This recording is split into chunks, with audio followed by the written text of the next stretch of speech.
I was actually going to say that Nana is probably one of the best counters to Akai because she's able to actually use Melina to stop the heavy spin that he does bring. So huge that Blacklist picks this up. They didn't ban it out. That allowed them to pick Akai's counter and is a really good mage in the mid lane right now. And you used to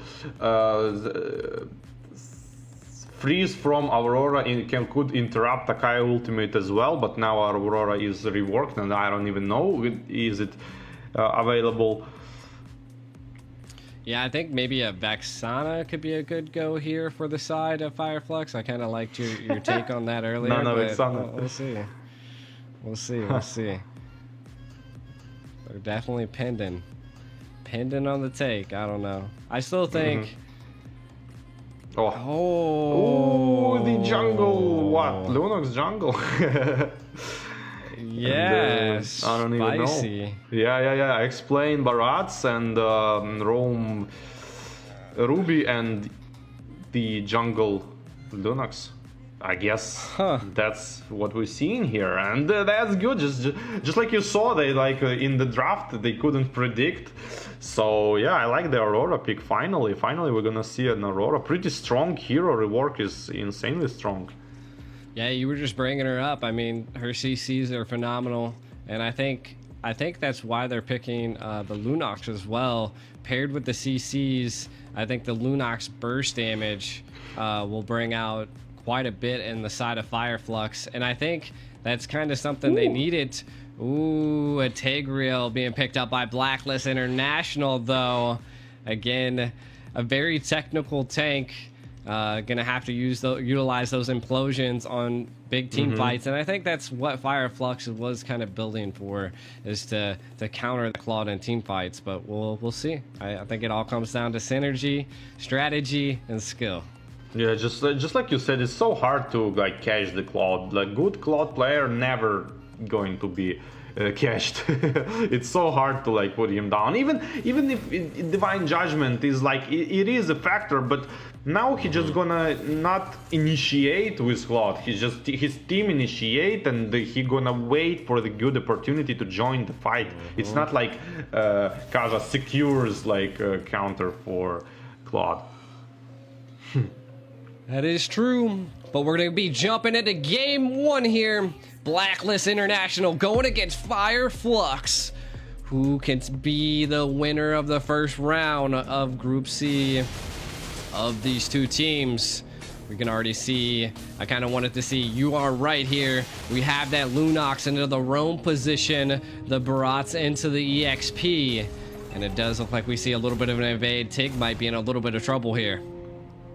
Yeah, but on the red buff there is some information trying to get by Tigreal, and he sneak up on Lunox, but gets his flicker baited out immediately, and double buff Akai goes to probably help the mid lane, but gets quite a small amount of damage, going to the river minion, going to farm it, and no, not enough, but a good try. He still didn't use his retribution to farm faster. Going to the X-Plane rotation yet again, trying to probably gonna kill that Barats, but we'll see. Yeah, and we are seeing by the side of Fireflux, I think their ultimate win conditions here are that they want to utilize a lot of that team fight, that sustainability, and a little bit of their CC and burst ability to take out and control Blacklist International. Now Blacklist International, they're ready to utilize this heavy spin to secure neutral objectives, as well as the Tigreal to be able to displace the team of Fireflux.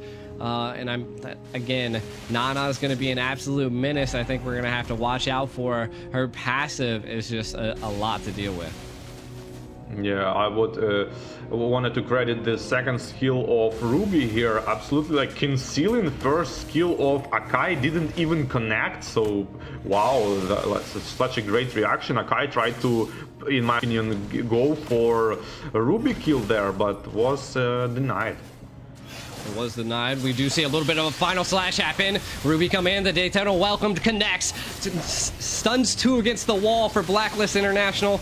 We do see the Retry come out, though. Rose able to secure a kill onto Haji. And Tenzi able to kill Sensu there. Edward diving in deep, trying to get Tenzi. They're able to. You able to secure the kill. The passive by Nana's procced, but Fireflux not opting to go for it.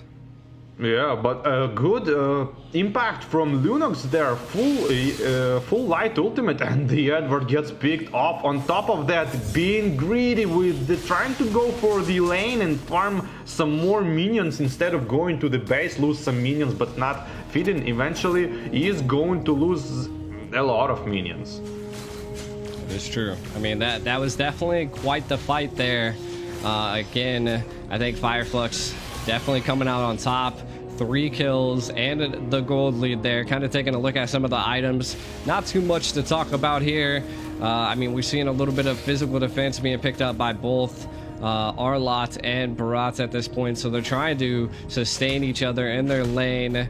And again, it does look like, I mean, Fireflux in the lead economically, but Blacklist International still don't count them out yet. Yeah, and the 4 heroes are one of them trying to defend these small minion who just give the vision, and the other one trying to kill it.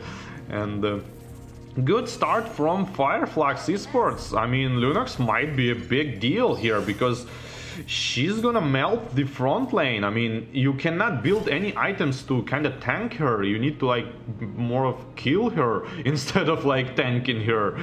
So I like the pick very much, and the turtle going for Fireflux. And going back to that fight, the brilliance was used just for damage people, and then the kills, and nice harass on the Cloud. Like, it seems like Blacklist not dodging any skills, like they just going straight onto it. As well, Lunox opens up fast kill on the Lord, by the way. This is might be a big factor. Oh. And you can see the rotation and the cutoff here. They're trying to keep Oheb at bay. Are they going to be able to push him back? They are stealing a little bit of this gold plating off this tower. Now, I think what Blacklist International is doing is great. They're, again, trying to keep Fireflux at bay, trying to stifle that snowball effect that Fireflux is trying to initiate. And ultimately, I think it's good. Again, they have that Claude for that late game, but so does Fireflux on their side to have the carry for the late game. I think what really threw Blacklist International for a loop here is that Lunox in the roam, or not the roam, the jungle. Yeah, and they kind of not expecting it, and but they saw it earlier. I mean, Todak played with Lunox jungle, so I guess Blacklist saw the Lunox jungle, and the initiation on the Akai here gonna force to use his heavy spin defensively just to purify himself and run away out of this, and going back to the jungle straight away. But double ultimates are traded. Yeah, Oheb being a little sneaky as well, putting on a lot of pressure under that top tower. They've already swapped lanes. 6 minutes in. Does look like the Tigreal's a little low here. Blacklist International going to be missing their tank at this point. Looks like maybe choking off Oheb in this top lane. Seems like this is the play by Fireflux, is to keep Oheb at bay. And don't let him farm. It's a very good strategy because you don't want to have Claude snowballed and run around and clear the minions, clear the heroes, and just using maximum potential of his ultimate. And that's pretty good. I mean, Fireflux is pressuring, but the gold advantage is not that high, only 1.5k, and the heavy spin is going out, trying to spin out the Barats here. Barats didn't proc his own ultimate yet, but used the Flicker and the Glacier. Super good ultimate for people. And but is it enough damage though? Low HP, everyone just running around. Flicker used to run away by Arlott, trying to clean up carry, trying to clean up all of the kills, and successfully doing it. 3 people dead. Gonna go straight for the turtle, or no, Lord? No, I think they don't want to go without Look at that Glacier Freeze paired with the I'm Offended there by Apex 47, and then Tinsy just following up just massive amounts of damage from Fireflux, as well as, look, Rosa coming in from the right flank to stop that escape. Fireflux on fire at this point. Blacklist International being put onto the back foot. Yeah, but the gold advantage is not that high. Yes, they win in fights, but it's only like 2.5k. One bad mistake and it's all going to be reversed. You don't need to like chill because of these good moments.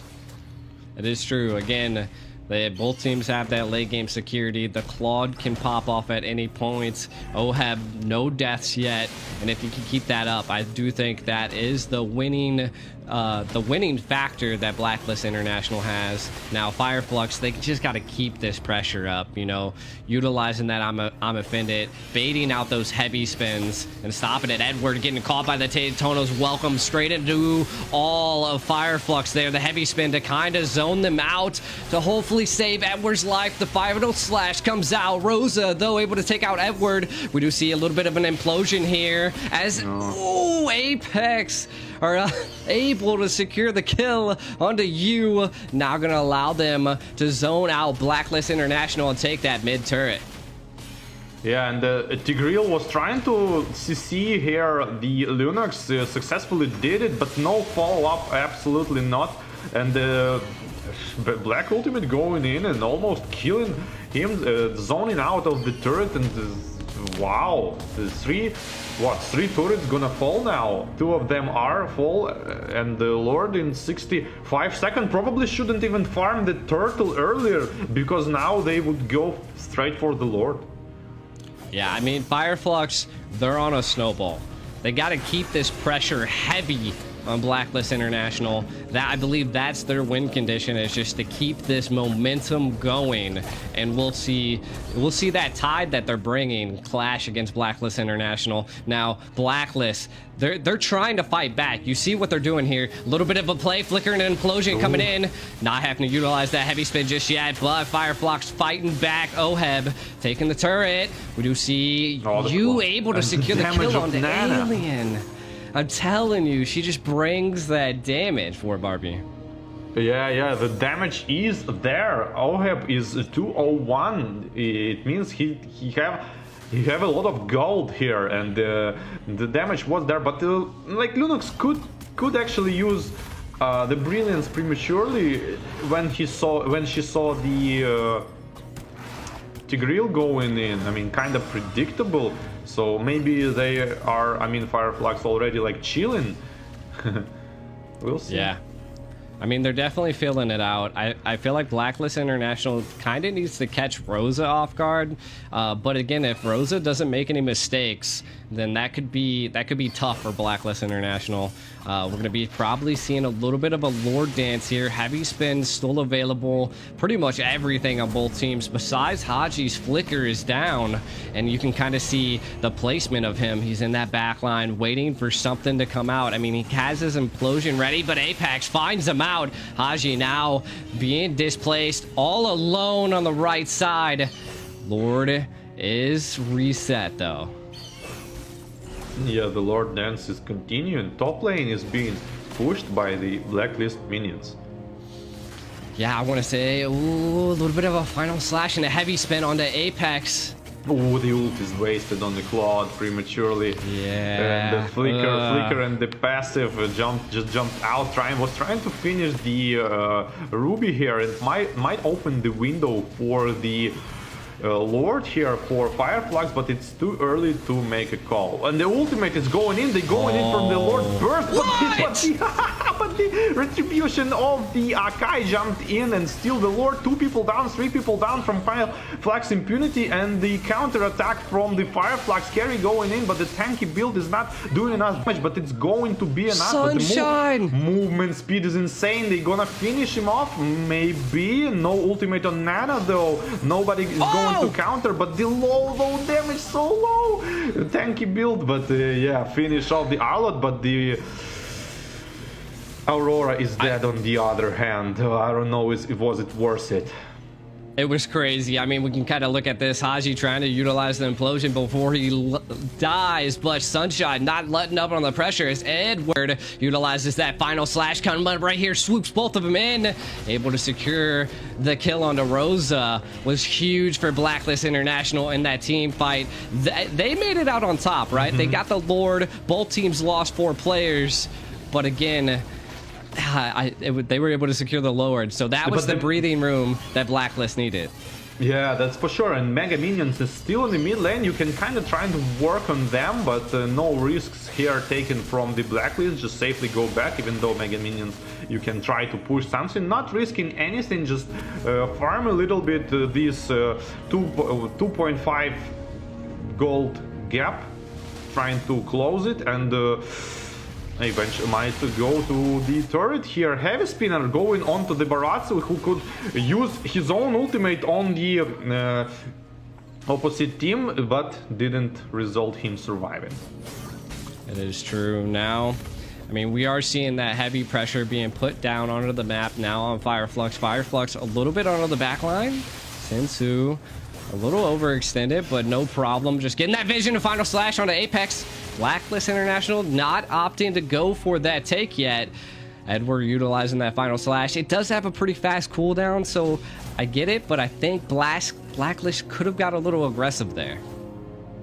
Yeah, I think so, but they don't want to make any mistakes, I guess, and just casually waiting for the Lord and securing their map control, I think, and trying to catch some kills, I think, with the Aurora or Ruby. Yeah, coming into this mid game, my suspect is that Blacklist is now kind of countering a lot of that magic damage, but Sunshine left all alone. Retry does come out onto him, but Apex able to slow him down. Sunshine all alone. Blacklist International wants to take him down. You able to secure that unstoppable and take out Sunshine on Fireflux. Ooh, yeah, that's huge. That's huge. And I have the question. I had this question earlier, but didn't ask him. Is it me or like tanky build on carry? It seems like bad. Like, yeah, I mean, it was definitely running into a little bit of a problem. I think it's coming down to the Sunshine's being majorly aggressive. See some of these takes, trying to make those risky plays against Blacklist. For me, from my perspective, it seems like he has no damage, but he's not tanky. So yeah, I don't understand the purpose of this build. Like, you have no damage and you're not that tanky. I mean, you ran fast. Yeah. Nice. But what? You gotta have the damage. I mean, he would probably, in that exchange of when he died, he would probably kill Tigreal and die if he would use damage build. But now he didn't kill him and die. So I don't understand. I like the play there by Sensu. I mean, he utilized that retry to zone out Rosa, keeping them at bay. Does reset him back. They're trying to utilize this Lord to crack into Fireflux's base. Still clearing up the tier 2 turret there. The Lord is now coming in. It is an enhanced Lord, so it's going to crash into that tower. What is Blacklist going to do? They're kind of playing a little bit passive. Maybe opting to go for Rosa. Yeah, there it is. The heavy spin. Coming in, looking for Rosa. Nothing, though. A Daytona's welcome onto you. The passive proc. Is he going to be able to escape the flicker out? Wow. Such a good initiation, but such a good, like, defense play here. And I was just thinking about, like, how Blacklist went for the kind of this part from the middle and the top tower, and then, like, all of them realized, oh man, we should push bot, and they, like, went for bot. Like, guys, you got to understand this, like, 10 seconds earlier. Why? Yeah. So I was about to say surprised. I'm surprised seeing these kind of mistakes from the top teams. I'm really surprised. The moment you pointed out that bottom lane, I was like, my God, they probably should have done it. That moment you said, but is it enough? Fireflux putting on that aggression, able to set down and possibly take down Edward. We do see Rosa on the hunt, trying to take out Sensu and Oheb, putting them at bay. Haji, a little bit displaced on the right side of the map. Blacklist International scattered, while Fireflux now has the proper time to be able to take this Lord. Look at this fight here. Yeah, look at this Lunox, like insanely good assassination on the Nana here, which no passive because of the last time, and double immortality procced. One of them killed second time, and that's gonna secure the Lord for Fireflux, I think. And is it? It is. I'm pretty sure. Yeah. Maybe? Yeah. I'm not quite. I can't really tell. Yeah. We were at the highlights. It is. Okay, there we go. Maybe. There was somehow Blacklist just gets the Lord. Yeah, there was Tigreal with the flicker, and I don't know. Yeah. So Fireflux now definitely has the Lord barreling down onto the right side. You can kind of see they're playing passive. I liked all lanes are synced. Blacklist International gonna have to mount up a great defense here. Alien for looking for a little bit of a cheeky play.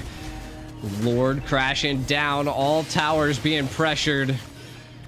Fireflux, what are you gonna do here? I am offended on the Sensu.